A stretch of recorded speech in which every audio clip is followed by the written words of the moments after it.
ঈদের দিন যারা বেশি লাফালাফি করে, ঈদের দিন যারা গান বাজনায় মুগ্ধ হয়, বেশি লাফালাফি করে, দেখবেন ঈদের দিন যারা গান বাজনা নিয়া একবারে বন্ধুবান্ধবদেরকে নিয়া একবারে বক্স সেট ভাড়া করে, গাড়ি ভাড়া করে রাস্তাঘাটে অবাধে নারী পুরুষ মেলামেশা করে, গান বাজনা করে, ঈদ আনন্দ উপভোগ করে, এটা বোঝায় এদের ইতিহাস তালাশ করে দেখবেন এরা একটাও রোজা রাখে নাই। রমজানে একটা রোজা সে রাখে নাই, রমজানে একটা তারাবি সঠিকভাবে সে পড়ে নাই, রমজানে একটা ইবাদতে সে সঠিকভাবে করে নাই। তার আবার কিসের ঈদ? যে কিনা রমজানের রোজা রাখে নাই, তার জন্য তাহলে ঈদ দেন নাই।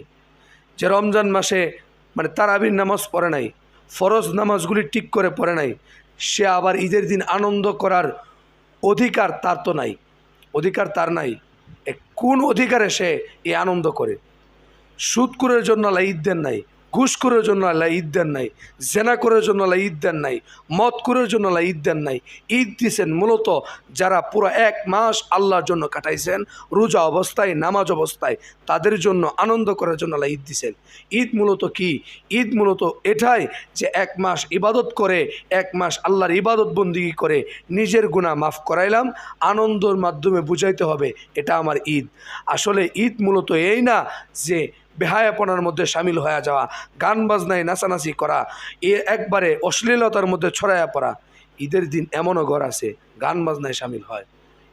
ঈদ মূলত সুদখোরের জন্য না, ঈদ মূলত ঘুষখোরের জন্য না, ঈদ মূলত বেঈমানের জন্য না, ঈদ মূলত আল্লাহ তাআলা দিয়েছেন ইমানদারের জন্য। ঈদের দিন সাহাবাই কারাম কি করেছেন? ঈদের দিন সাহাবাই কারামের মধ্যে আমল কি ছিল? ঈদের দিন রসুলের মধ্যে কি আমল ছিল? ঈদের দিন আমাদের আকাবিরদের মধ্যে কি আমল ছিল?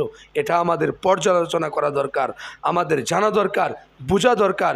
ঈদের দিন রসুল কি করে গেছেন, সাহাবাই কারাম কি করে গেছেন, আমরা সেটা করি না। ঈদের দিন করি অমুক ইন্ডিয়ান গান, আমরা এমক ঈদের দিন ইন্ডি গান বাজায়া রাস্তায় বাড়ে আমরা ঘোরাফেরা করি, এটা রসুলের সুন্নত নয়। ঈদের দিন গান বাজনায় আমরা মুগ্ধ হয়, ঈদের দিন নারী পুরুষ অবাধে মেলামেশা করি, ঈদের দিন আমরা মদ ইয়াবা যত কিছু আছে হারাম যত কিছু আছে এগুলির মধ্যে সামিল হই।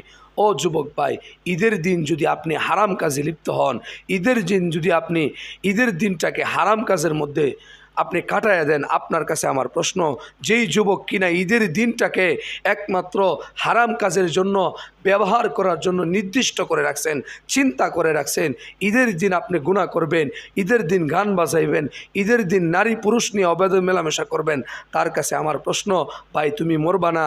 ভাই তোমার মতো যুবক অ্যাক্সিডেন্টে মারা গেছে,